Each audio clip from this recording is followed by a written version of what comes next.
السلام عليكم ورحمة الله وبركاته. إلهي سبحانه وتعالى يا مهدله إنه وافجيي كلنا نوعنا كلنا نسوون معنا يدو معناه إتهاي كو إن سيستم كودن كسوش قاي أن فهمنا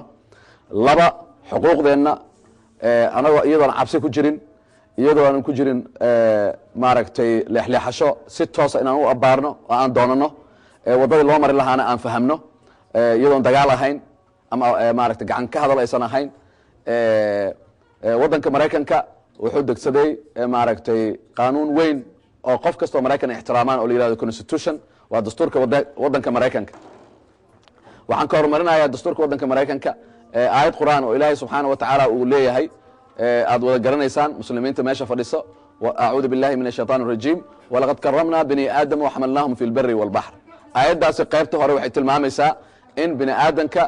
Ilaahay uu karaameeyay bani aadanka inuu Ilaahay karaameeyay waxaa loola jeedaa bini aadamkoo dhan weeyaan muslim ha ahaado gaal ha ahaado diinta ha aaminsanaado wuxuu leeyahay xuquuq asaasi uu leeyahay waa xuquuqda nolosha inuu noolaado xuquuqda xorriyadda waa inuu xor ahaado aan la qasbin oo ku noolaado cabsi la'aan waxaa ka mid ah xuquuqda shaqada inuu helo xaq shaqo oo ah inuu shaqaysto oo discrimination aan lagu sameynin because of magaca uu wato maxamed ama xasan maxamuud discrimination aan lagu sameynin because of maaragtay dharkay xiran tahay gabadha discrimination aan lagu sameynin because qofku wuxuu aaminsan yahay waddanka noocaas oo kale aan ku noolnahay marka aayaddan quraanka marka waxay tilmaamaysaa hadda fiiri aayadda iyo dastuurka waddanka xitaa isma diidayaan ana dastuurka waddanka wuxuu leeyahay qof kasta oo Mareykan ku nool wuxuu xaq u leeyahay xaq shaqo inuu helo wuxuu xaq u leeyahay maaragtay inaan la kala soocin midabkiisa muuqaalkiisa diintiisa iyo in la ixtiraamo shakhsi ahaan in loo ixtiraamo dastuurka taas uu leeyahay aayaddan saasay leedahay marka dastuurka Mareykanka waxay waafaqsan tahay waxaan rumaysanahay isma diidayaan gabadhan waxa laga yaabaa inay ka hadasho diinta masiixiyadda inay taas rumaysan tahay marka xuquuqdaasi ilaahayna siiyay asal ahaan laba dastuurka Mareykanka uu baxshay cidna lagama qaadi karto taas aan rabaa inaad ogaataan cid idinka qaadi karto ma lahan idinka leh waa xaq aad leedihiin haddii cid isku dayda marka inay farageliso xuquuqdaasi ama ay qaadato waxaa la rabaa in la wada istaago iyadoo wada jir ah xaqaan soo ceshano markaas tusaalaan soo qaadanaya qofka markuu shaqeeyo wuxuu xaq u leeyahay inuu helo caafimaad qaasatan qofka full time markuu ka shaqeeyo macnaha caafimaadkaasi uu helayo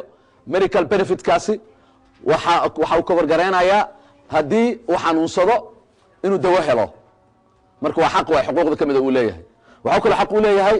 holiday fasax inuu helo laba nooc oo fasax weeyaa marka fasax ah xagga shaqada oo sanadkii markii ururto ay gaarayso hal bil oo kale haddii ay tahay meelo fog markaasi tixgelin in la siiyo waayo qofka hadduu meelo fog asal ahaan ka yimid oo meeshii fogaa oo raba inuu gaaro meeshii bil ahayd 2 ama 3 in la gaarsiiyo waa xuquuq waayo iyadoo la rabo employerka markaasi inuu sameeyo wax la yiraahdo reasonable accommodation waa concept waa fikir qaanuunka Mareykanka ku qoran oo la dhahayo qofka madaxda shaqaalaha waxaa waajib ku ah inay qofka siiyaan reasonable accommodation oo ah wax u qalma baahidiisa waxa kale oo kamid ah fasaxyo la yiraahdo fasaxyo gaaban waa laba nooc weeyaan fasaxyada diimeed qofka in la ixtiraamo waa diintiisa oo maalintaas fasax loo siiyo ciidaha oo kale fasax u leeyihiin inaad qaadataan marka la soo gaaro fasaxyada diimeed waxa taabanaya fasaxyada salaada xaqad u leeyihiin inaad qaadataan kamaniyaashan qaarkood aan la shaqeeyay kabani waxa jira hadda meesha ma joogo oo ku yaalo maaragtay St Paul dood dheer kadib waxaan isku raacnay meeshii maaragtay madaxdii iyo shaqaalaha ay maxkamadda iskala tagi lahaayeen oo dood isku bedeli lahayd dood markaasi yaa xaq leh oo garsoore in la horkeeno keyski oo dhinac u ridi lahaa in la wada heshiin karo iyadoo qaanuunkiina la ilaalinayo xuquuqda dadkana la ilaalinayo shaqaalaha ahaa waa la heshiiyay ugu dambeyntii xitaa waxay sameeyeen meel lagu weysaatay xitaa maaha meel lagu tukado kaliya meel lagu weysaatay u sameeyeen hadda oo kale maaragtay airportka shaqaalaha waxay ku dhiban yihiin inay helaan meel marka mas'uuliga ay aadi lahaayeen xitaa ma haystaan oo appropriate ah oo munaasab ah meel ay ku tukadaan oo munaasab ma haystaan waad aragteen imaamadii 6 ahaa markay meel ay ku tukadaan ay waayeen oo meel gaar ah ay isku istaageen ay ku tukadaan waa tii weerar lagu qaaday oo la tuhmay saa la socotaan case-kaasi dadkii ka qayb qaataan kamid ahaa not only that waxaan kamid ahaa dadkii soo daayay by the way aniga iyo chiefka police of St Paul si wada jiraan case-kan u galnay habeenkaas ma aanan seexan ilaa laga soo daayo aimada xirneed marka waxa la jeedaa marka waxyaalo fara badan khaldan wadankan oo laakiin qaanuunku uu saamaxayo laakiin waxa loo baahan dad 3 sifo leh in la helo